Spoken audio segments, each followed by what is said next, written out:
աշխատանքը, ներդրել եմ սպորտի մեջ, ներդրել եմ Վարշավայում եմ ապրում այստեղ, ես Վարդենիսցի եմ։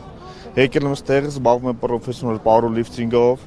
Հիմա մի անորոշ ժամանակով եկել փակել են, 2 շաբթի օր առավոտյան եկել ենք, որ մտնենք մեր սիլիակում, բայց պրոստո ակում չի, հարազատներ ջան, ես իմ անդամներն են, ես ամեն առավոտ գալիս եմ մեր հաճախորդներին, դուռը բացում եմ ամեն ինչ, ամեն սպասարկող, ջեմ ժպիտով սպասարկում, գալիս եմ առավոտյան ժամը 7-ին, մինչև ժամը 1-ը զբաղվում եմ սպորտով։ Հիմա որ փակել են, ես որտեղ գնամ։ Այսինքն պետք է հավելյալ գումար մուծեմ, երեք ես իմ ընկերոջ չխնդրեմ, ինձ որպես յուր տանեմ մի ուրիշ սպորտզալ։ Բայց ինչի ասենք, ես որ մի չի մուծեմ, այդ իմ վեկալած փաթեթը ինձ գցելու են հարկային դաշ, չէ։ Հետո էլ ասեն պետքա տանես մուծես, բայց ինչի համար տանեմ մուծեմ, ես ոստեղ չեմ աճախում։ Այսինքն դեռ ֆիզիկական վիճակը ենթադրվում է տուժում է, հա։ Հա, բա ինչ եմ անում, այդ ցավը տանեմ։ Ես իմ ամբողջ կյանքն եմ ներդրել սպորտի մեջ, զբաղվում եմ, ուզում եմ ազգի համար իմ դրոշը ուրիշ երկրներում բարձրացնեմ, բայց չեմ կարողանում, այսինքն եկե փակել են, չի դառնում էլի, ասենց ինչ որ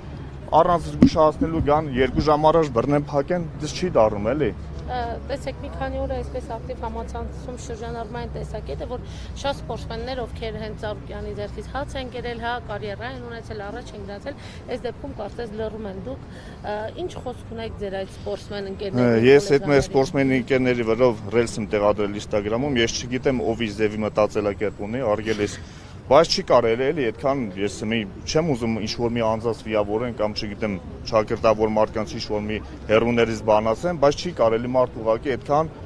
ապերախտելնել այս հարցում էլի։ Բոլորս էլ տեղակ ենք, բոլորս էլ տեսնում ենք ինչ որ սպորտսմեն թեկուզ չգիտեմ ինչ որ մի չնչին բան անում մեզ ազգի համար, Գագիկ Ծառուկյանը ինչ նվիրատվություններ անում, ինչ ձևի, ինչ միջոցներով կանգնում սպորտսմենների կողքին։ Դες չի դառնում էլի ուղակի մի բուռ ազգ են կամ 70 տարեկան մարդուն դες բռնի ուժով կոպիտ ասած ազանք տապալում են գետնին գցում են սայթը մետի հարի չէ բարեգործ մարդ է։ Անհամաչափ ուժի կիրառման մասին այսպես լավ պատկերացում ունեմ։ Հա։ Եթե դուք ուզենաք կարող եք ինչ-որ մեկի նկատմամբ մի քանի օրով էլ չէ, մենակով էլ չէ անհամաչափ ուժ կիրառել։ Հա դες իրոք չկա։ Մի քանի իրավապաններ այդ տարիքի մարդու նկատմամբ այդ տարիքի այդ մարդը ունի այդ մարդը սպորտսմեն է 70 տարեկան մարդ է,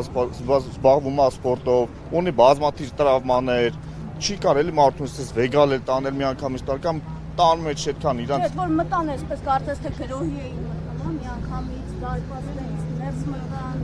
Այտենց կներեք 1000 անգամ կոնկրետ ֆիլմ է, այսի չգիտեմ ազնական վենդետա այդ ինչը, բայց թե աշխատողները, թե իստե հաճախորդները ինչ կապ ունեն դրա հետ։ Ասենք լավ մենք որպես հաճախորդ դելան գնացինք ուրիշ զալ պարապելու, բայց մեր ընկերների գործ է։ Բայց մարդիկ ինչ անեն։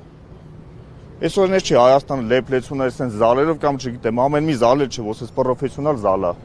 Մարդիկ գալիս են այստեղ, գիտեք ինչքան տարեց կին, ինչքան տարեց մարդիկ են այստեղ գալի բուժվում։ Էսի առողջական կենտրոնն է, էսի մեր տունն է դարել։ Սիրուն չի, այսքան է կարամ ասեմ, ուղղակի շարգում եմ պարոն, դժգոհ եմ պարոն Փաշինյանից, այսքան։